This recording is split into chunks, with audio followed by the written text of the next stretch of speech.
What is up, ladies and gentlemen? Welcome once again. It's been a minute to another episode of It's Me Speaking to You. It's your homeboy, after a lengthy absence, Jeffrey Wilson, coming to you live and direct from the Gateway City. The city, what is it, the Gateway to the West, something like that? I've lived here 15 years and I still can't get it down. Anyway, we got a special guest tonight, dude. It's, like I said, it's been a minute since we've spoken. You probably have caught me on other programs, but I haven't really been able to have the kind of chats like we're going to be having tonight on the other shows, The Conspiracy Farm or Everything Combat, that I do with UFC Hall of Famer Pat Miletich. But, yeah, man, I've gotten myself, I opened up for Mr. Sam Tripoli this summer down at Helium Comedy Club. He was touring with Eddie Bravo, Mr. Flat Earth himself. And he asked if I wanted to open up for him, do 10 minutes. I was like, fuck, kind of on the spot. But of course, I'm not going to turn my man down. So I went and did 10 minutes, about 10 minutes. It was close to 10 minutes. And it was good. It went well. You know what I mean? I'm not traditionally a stand-up by trade. So he told me, dude, you got to get back up there. You got to get back up there. So anyway, long story short, man, I've been jumping into some open mics. And I just did my first one the other night. It was an interesting setup. Obviously, I've never done it before, so I didn't know exactly how it works. So, like a group of comics basically come, we sign up, and only a handful gets picked to go up and do, in this particular case, it was 4 minutes. And I wanted to run into this cool cat here, man. He's been obviously been doing it longer than I have, but he's just kind of fresh to the comedy scene. His name is Mr. Alex Blodgett. How you doing today, brother? What's going on, man? Not too much, man. Just living the dream, dude. We've been talking since we first ran into each other about, a week ago, 2 weeks ago. I forget how long it's been now. But a couple weeks ago. Yeah, man. So, it was cool running into you, dude. You were obviously a funny guy and, just starting out. What are your thoughts on, not necessarily the tension or the anxiety, but, going up there for the first time, working that shit out? Honestly, I was terrified the first night I went up there. The nerves are all there. I was really worried I was going to screw up, and honestly, my buddy Max Price, he actually hosts the open mic there. He told me, just go and do it. Go ahead and do it. Just get your feet wet. If you're gonna do this, jump in. Don't, right. Right. Don't stick your foot in there. It's better to just jump right in. So that's what I did. I wrote about 5 minutes of material. I presented it. Froze up for about 30 seconds, but everything else went okay. So. That first time you say you froze up? Oh, yeah. I froze up for about 30 seconds. Yeah. So, comedy, man. That's not... you're a young cat. I assume, early 20s, I would imagine. I could be wrong. But, what are your inspirations of comedy? I guess that everyone has of different age groups have their own. You mentioned a couple to me that I'd never heard of. Who's inspired you and what got you into comedy, especially doing stand-up? Honestly, the main person who really got me into comedy was Robin Williams. He was one of those artists that can never be replicated, and he always knew what to say. I actually saw a documentary about him the other day. I don't remember what it was called, but it actually said that he actually performed his stuff like over and over and over at his house, like each individual movement, each inflection, each impression, everything was scripted. Wow. And you wouldn't know that from listening to his comedy. Yeah. Or watching his comedy. Like, you'd think it was all spontaneous. So, he's a big inspiration of mine. Like I said, he left a footprint in this world that can never be filled. Rest in peace. Another one of my big inspirations is Lewis Black, because I get angry and I like to rant, but he made it funny. So I really enjoy listening to him. If you guys haven't checked him out, Chad Daniels is another one, because I'm a sarcastic asshole and he's a sarcastic asshole, so we kind of I really enjoyed that. So yeah, those are some of my my main comedy inspirations right now. Right. That's interesting. Yeah, some of those I hadn't heard of, but I don't really have the pulse of. I kind of have my few, and I just kind of stick to it. But that's interesting, dude. That's interesting. So you've been hitting the open mics and stuff, right? Yeah, absolutely. I've been grinding them out. I do about 3 or 4 a week. As much as I can, whether it's some kind whether it's in some kind of shitty dive bar or an actual comedy club, I'm there. That's got to be fun doing I think I saw in your YouTube video, and we'll give all the links to your social networking here in the description. But what's that like, doing just kind of the bars, no stage? You're just kind of there with a microphone. People are talking clearly, and not really a stand-up comedy scene, but you're there trying to do stand-up comedy. It's definitely a different scene. Some people don't even know that they're there to see a comedy show. Right. I can They imagine. just, it's a Friday night. They show up at a bar, and hey, there's this guy with a microphone, but we don't give a fuck. We're gonna talk over him anyway. Yeah, exactly. Right. That's got to be rough. But I mean, I guess that's the whole. That's the challenge, right? If you can get a rowdy crowd to shut the fuck up and pay attention to you, I mean, you're doing something good. Exactly, and actually dealing with a bar is better for dealing with it's a really good experience for whenever you run into hecklers at an actual club, because you know how to talk to them and possibly shut them down if possible. I don't like to call out hecklers or anything unless they're being overly obnoxious. Like we had this on Wednesday. I was at Helium last Wednesday. I was at Helium, and we had this table of 4 tables of girls and their significant others, fuck buddies, I don't know. Anyway, they said they just kept talking. They did, man, and they would actually talk to the comedians like it was an open mic for everybody. Wow. And it got to the point where even every time the host would say shut the fuck up, the crowd would clap. Because they were so annoyed. Why didn't they kick them out? I really don't know. To this day, I will ask myself that question until the end of my days. I have no idea why they didn't kick that entire 4 tables out. So, well, if they were buying drinks and making the club money, I guess there's my answer. But yeah, that makes for an annoying comedy set as a stand-up comic trying to. Yeah. They talk so much that they actually talked a newcomer off stage. This was his first night doing comedy, and they talked so much that he actually got so rattled that he walked off stage. Wow. And I talked to him afterwards. I was like, hey, you're going to continue doing this, I hope. He's like, absolutely. I'm like, good, because not every bar and not every, club is like that. Just keep... Well, and even when they are, dude, you got to have thick skin to fucking get into some stand-up, dude. You got to be able to handle that shit, dude. Tell him to go fucking watch Bill Burr in Philadelphia, dude. That was just that is one of my favorite heckler shutdowns of all time. I mean, that's not even a heckler. That's like fucking an arena or wherever he was at, dude. Just shut the whole shit down. It's iconic. But yeah, I mean, it's almost. I mean, I understand it's his first time. I mean, I get it. I mean, I'm not a professional comic, but just generally speaking, as a professional wrestling fan, one of the old school guys would say, they're not telling you the story, you're telling them the story. So if they can get in your head and make you get off stage, fuck, they love that. Jeez, that probably made their night. Yeah, probably. I mean, it was just some drunk 20-something. Of course. So. See, that would have been like, you know what, sweetheart, you're the reason shows like the first 48 exist. Actually, she actually tossed a softball at one of the comedians, and he just slammed her. And she's like, I'm type B. For what? Something. And he was like, you're acting like a type C right now. Oh shit. Who fucking describes himself as a type B? What's that about? I really don't know. Some fucking I don't even know, man. She's like, I'm adequate. Like, I'll do in a pinch. Right. The fuck? It's like I'm not gonna be your first guest. I'm gonna be like the guest. I'm gonna be like the girl waiting at the bar at the end of the night, and you know. The last one that gets picked for the dodgeball team. Right. I get it. Yeah, I mean, that's got to be, I mean, you hear about it all the time, comics talking about hecklers just fucking ruining shows. I mean, there's definitely an art to handling them. And, I haven't ran into them yet, being that I've done it twice, but. So, I actually did run into one at that bar.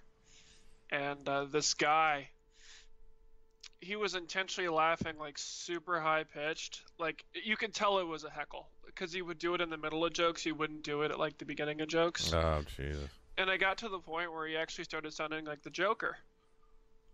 So, I actually said, "Give a big hand to Joaquin Phoenix, everybody." Oh, shit.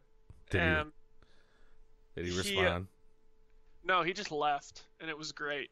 Oh, yeah.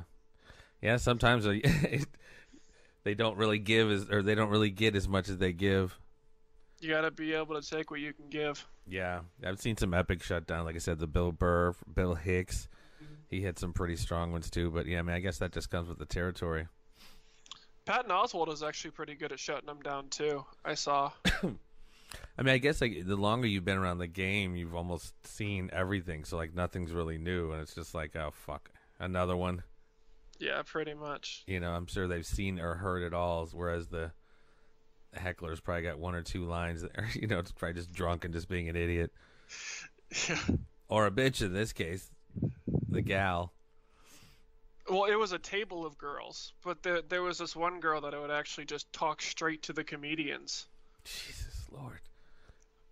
Just that's that what do they call, that's that entitled shit right there. Like, no, I don't give a fuck if anybody's trying to listen to this show. I want to talk to the fucking comedian myself. Right. It was during my 4-minute set, so I didn't really care. But I extended the mic to her. I was like, "Do you want to come up and try this?" Oh God, I don't know. Yeah, you can never give him the mic. No, I didn't. I like extended it. Yeah. To her, like she was back in the crowd, so I was just like, "Do you want to get up and try this? Because it's a lot fucking harder than you think it is." Yeah, that's nicer than I would have. I would have like, man, please, just for all of us, do the right thing and kill yourself. Just take your own life before you start breeding, and then you fucking bring in more little pieces of shit, little rude pieces of shit like you into the world. Why don't you drink and drive? Yeah. Jesus. Go blow dry your hair in the tub. Yeah. So. Such as life as a stand-up comedian, though, right? You know what I mean? If you're Exactly. gonna be up there, you're opening yourself up to it, right? Exactly. So, what are your plans, man? What's 2020 got up for you? What are you trying to do? What's the end game for Alex in the stand-up game? You trying to get a sitcom like it's the 90s? No, not that early. Not that early in my career. I'm hoping to get at least on one showcase next year, Nice. if possible. You know, they have a lot of different showcases in the area, and I'd like to get on at least one of them, because you know that's when you really start getting your name out. Yeah. Hey, this guy isn't grinding open mics. This guy's, you know, showcase material, and that's when you start getting more eyes in your direction. Yeah, for sure. The end game, if I had to choose, I really want to be a cast member on SNL. Nice. So. Do you do much improv? I'm funny in like spur of the moment situations. I haven't actually tried improv as a whole yet, but I am funny in like spur of the moment situations. Like I like to consider myself kind of witty. I'm very humble too. Yeah, and you gotta get your improv game on, dude. Go to some comedy sports or something like that, because those are. Having taken a few acting classes, I mean, those are definitely there's an art, like we talked about before about stand up being an art, like improv, even though it is spontaneous, like it's hard. it's hard. It really is, especially when you see how good those guys, you know, like Second City cats. I mean, it's just like, fuck, man, that's so next level. And then when you see just like kind of train, I mean, when you're starting out, it is. You really got to not have ego about. I mean, you can't have much ego in it acting anyway. You got to be prepared to put yourself in whatever kind of situations, no matter how silly you might think you look or whatever. And that's improv. You know what I mean? You really got to get out of your comfort zone. Yeah, it's actually weird to me. People, you know, coming up and like complimenting me on my stand up. I'm not used to having, you know, positive, you know, reinforcement from anyone other than my family and my friends and, you know, my girlfriend. Right. So it's weird to me, and I'm not used to it yet. Yeah, I mean, sometimes that is kind of an awkward thing for people. You know what I mean? It's but you know, you're doing a good job when they're laughing, right? Absolutely. It's usually a healthy indicator. Yeah, SNL, man, like it's a lofty goal. And it seems to me, like I was saying to you the other day, I mean, it seems like everybody has a podcast, but it's like, start yourself a podcast, man. Get other comedians on. Like, just geek out and talk about whatever you guys like to geek out and talk about. Have different guests on and just get yourself more and more comfortable on the mic, talking on the mic. Like, I don't know how funny I am quite yet, but I think, like I was telling you the other day, I think, the few years I've done, podcasts and just on the mic and just acting, et cetera, I think might, we'll see if it helps, on stage and all that other shit, projection and all the other kind of shit like that. You were definitely a lot more comfortable for a first timer on an open mic than anyone I've seen. I could tell that, you had some experience in talking and so on and so forth, even before I started talking to you about what you did. So yeah, I mean, it just helps, you know what I mean? Like I said, we'll see if that translates into funny, but I mean, that's something I would just suggest, because I was listening to Bert Kreischer today, and he was like, I mean, obviously those guys are next level, whatever, as far as their pay scale, but as far as the paradigm of how these guys are making money now, it's literally a bomb-ass podcast, but you can get killer sponsors on, which translates to dough, obviously, and the word's getting out about your shows, so your shows are just getting sold out. I mean, these guys are fucking traveling Europe and, Australia. It's insane. And they're just making killer dough, mostly from their podcasts and just going on the road, as opposed to TV shows and making movies. You know what I mean? Some are still doing that, but like I said, you could still make a nice chunk of change. The paradigm's just shifted. It's almost like bands anymore. They don't need to be signed to huge labels. Just create a dope product, go on the road, get the word out there. I mean, the money will, shit'll come. Yeah. Speaking of Bert Kreischer, I actually tried to get tickets for his show. They were like $85 a piece. That's right. When is he here? I forget. He's coming soon. Well, he was here last year. I know that. And I tried to get tickets to his show, and like I said, they were like $85, $90 a piece. Jeez. For not even great seats. And like this was either, I think, the pageant. Yeah. So I could see that. Mm-hmm. It's a small seating. I think it was Pops. I'm sorry. Kreischer was at Pops? I think it was Pops. Huh. Anyway, regardless. Yeah. Regardless. Irregardless. Irregardless. I know that's not a word, but if you look it up, it's there in the dictionary. It's there. It basically means the same thing as regardless, but. Well, if you don't take any away from this podcast, know that irregardless is in the dictionary. So use it at your next job interview. In the words of Daniel Tosh, you know what? I didn't really enjoy it, but I learned something. Right. So yeah, man. I mean, I think get do what you want to do, but I say get a podcast. Like I said, get something, anything that just keeps your name out there. Because when I was explaining to you how I kind of started this show, it was like I was doing quite a bit of acting, but it had slowed down, and I'm like, fuck, I just don't want to sit here and wait for the next acting gig. I want to stay like busy and halfway relevant as far as digital footprint. So I with this show I've wound up having on some pretty cool guests, and like I said, this wound up leading to one of my co-host now, Pat, asking me to do Conspiracy Farm, and then that grew into Everything Combat. So you just never know what's going to go. Yeah, absolutely. And like I said, I think it will help you, like I said, get comfortable in your own skin and talking and projecting and talking to people and conveying information. Because it's interesting you said that about Robin Williams, dude. You wouldn't think all that crazy shit he did, like it was so calculated. He was a perfectionist, apparently. Yeah, well, I mean, and even, talking to my boy Sam Triplett, giving me tips on, doing stand-up, he's like, every word, I mean, especially when you have time limits, like 4 minutes, like hard 4s or 5s, the economization, if that's a word, of words, like every word means something. Like you said, the inflection, like the trends, how you phrase things, and all of it is so very calculated, but it just looks like the best ones. I was watching Richard Pryor last night. Like the best, like they're just speaking like extemporaneously. You know what I mean? It doesn't sound like they're reciting something they've worked on over and over again. They're just speaking. They're just talking to the audience, and that's what you need to be able to do as a stand-up comedian. You need to be able to just act like you're having a casual conversation. It's not like, hey, I wrote this down and presenting it. Yeah. Like, it's not a presentation. It's a conversation. See, and that's why, I mean, so far, I mean, I've just been comfortable with like telling some of the stuff I've been writing is just kind of stories and shit I've been through that just kind of, I weave in some funny stuff, as opposed to, and I need to get better, kind of like just smaller, you know, not necessarily like Seinfeld, like what's the deal with airplane food? Like not dumb, Right. not shit like that, but just like, you know, did you ever notice like something you noticed that day? Like something, I mean, I don't know, I need to craft this into a bit, but it's this bitch was driving behind me the other day. Like apparently I was going too slow. So she was riding my ass, and then as she drove by me, gave me that fucking "why don't you kill yourself" look, only to stop at the same fucking stoplight, like 50, 100 yards ahead. Like once we got up to the stop, like we were both neck and neck. I'm like, oh yeah, you're such a hurry to fucking stop with me, weren't you?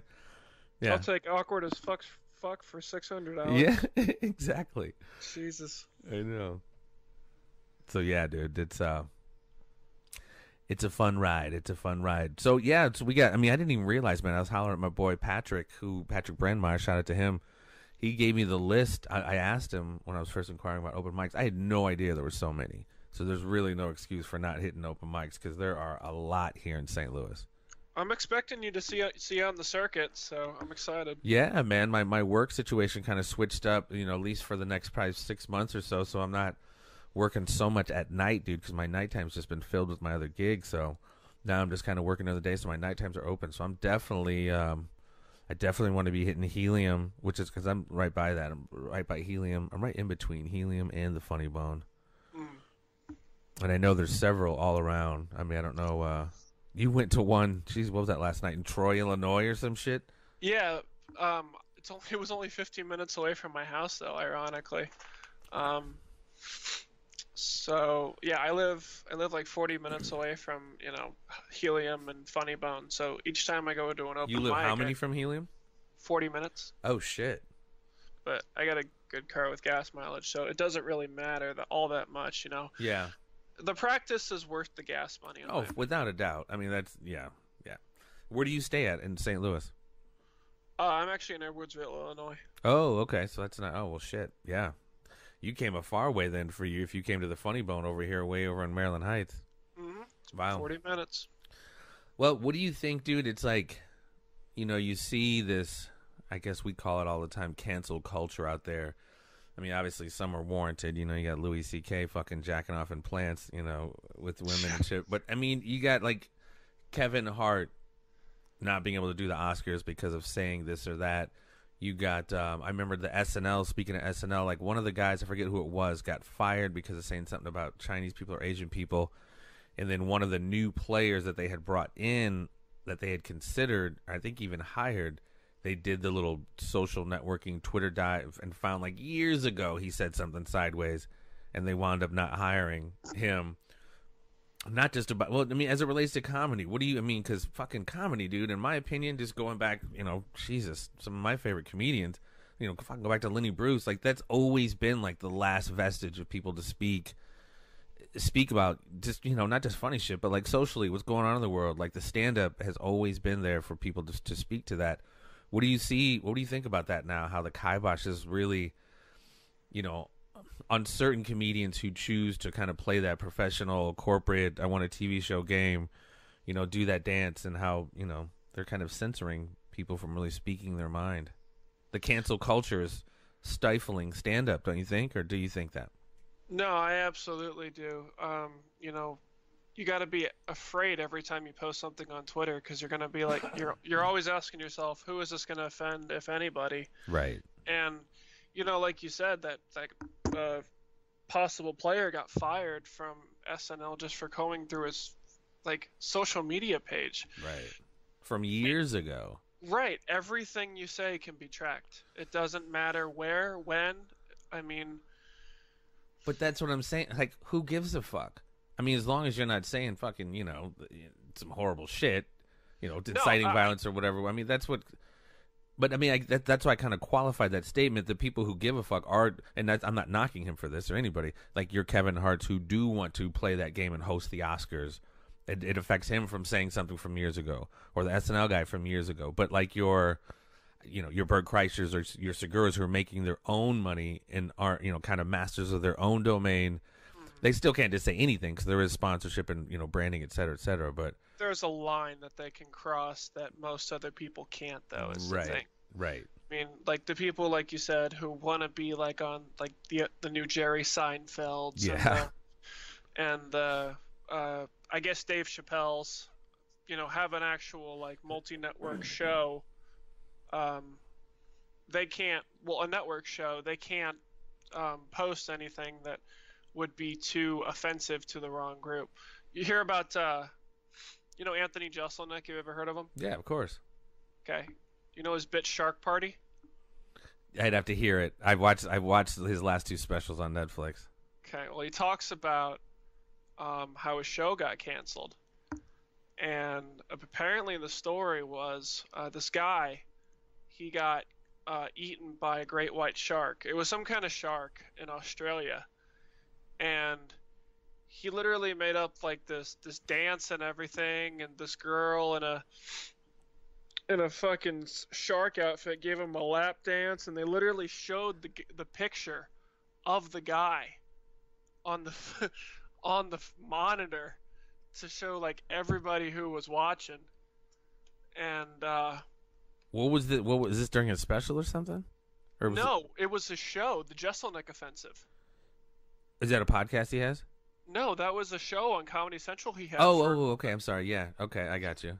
That's the show he lost. I'm sorry. I got you. Oh, yeah, wow. He lost his show because of that bit, from what I heard. I don't doubt it. I mean, it's Comedy Central. That's Viacom, dude. That's something near Redstone.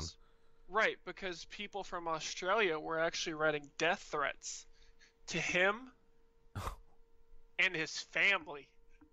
Wow. So. Yeah.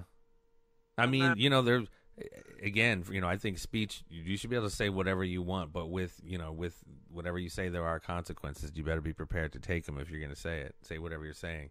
Absolutely. I'm surprised Jeselnik doesn't, keep looking around stage while he's on keep looking around in the audience on stage to see who doesn't have, a fucking weapon that... Well, I mean, unless they're on some fucking Mark David Chapman just full-on psycho shit. I think that was years ago, so hopefully everybody has calmed down. But, right. I mean, that's the thing.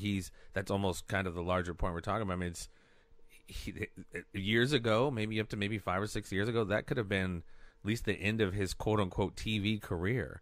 But because, of him being so strong on stand-up, you have these other avenues like online and online streaming.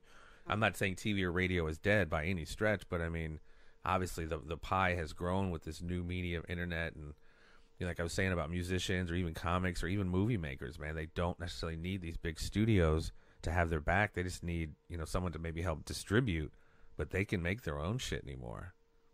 Yeah, absolutely. And I think that's good because, you don't always, like I said, you have to watch what you say on Twitter or else, it's going to come back to bite you years from now. Yeah, but literally years from now. It's crazy. Right. And, it's good that they have these other avenues that they can push the line a little bit further than they would if they were trying to, be another Jerry Seinfeld and so on and so forth. Do you think they're, I mean, obviously we were discussing if it's ruining comedy, but I mean, do you think this heavy-handed, for lack of a better term, censorship and selective butt-hurtness is warranted? I mean, should you not be able to drop N-bombs? Should you not be able to say retard? Should you not, are there certain things you can't say?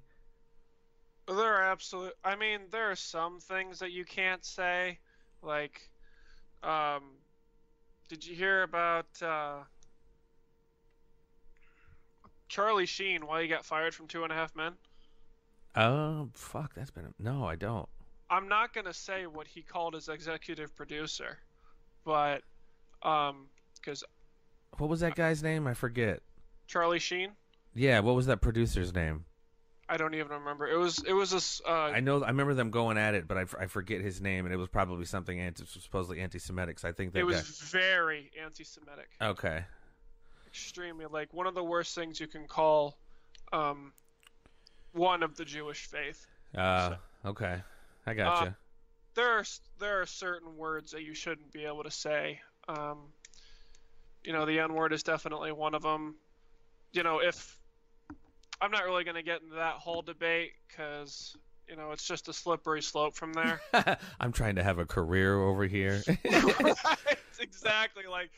5 years down the line, you'd be like, Alex, you were on It's Me Speaking to You. Trick me. comedy. You were on It's Me Speaking to You in 2019, and you said something to the effect of, all blacks should be killed. Is that? Like, what the fuck are you talking about? Does that sound accurate? Yeah. It's like, man, we just met and he's just already trying to take me out of the game. Right. Absolutely not. No, it's just funny because you hear, I don't know. I mean, you hear even like legit comics who are like, man, they're fucking up the game with this, this cancel culture, and so many people are self-censoring. Even when I did my first spot with Sam at Helium, I was like, man, should I say this? He's like, don't fucking self-censor. Don't self-censor. He's like, do you say what the fuck you're gonna say?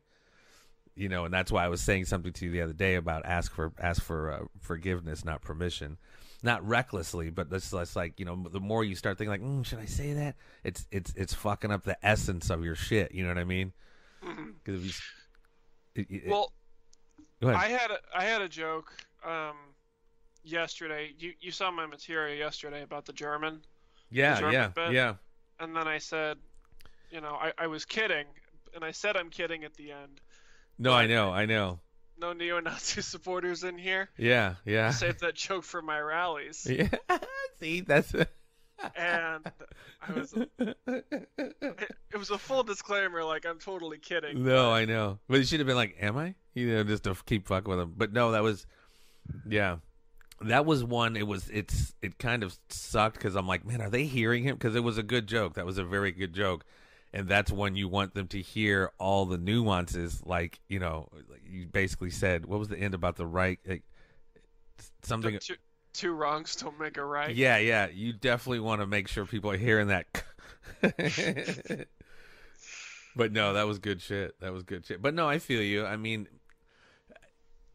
like Patrice O'Neal was on years ago, obviously before he died, rest in peace, talking about everybody should have the attempt to say whatever the fuck they want, whether it's funny or not. He's like, all jokes come from the same birth. You don't know necessarily when you say it if it's going to be funny or not. Some shit is funny or not. And he said something about rape, and the host was like, have you ever heard a funny rape joke? And he's like, yeah, I got some in my fucking act. Come check it out. I mean, you would be surprised how people can make some of the most heinous shit funny, but...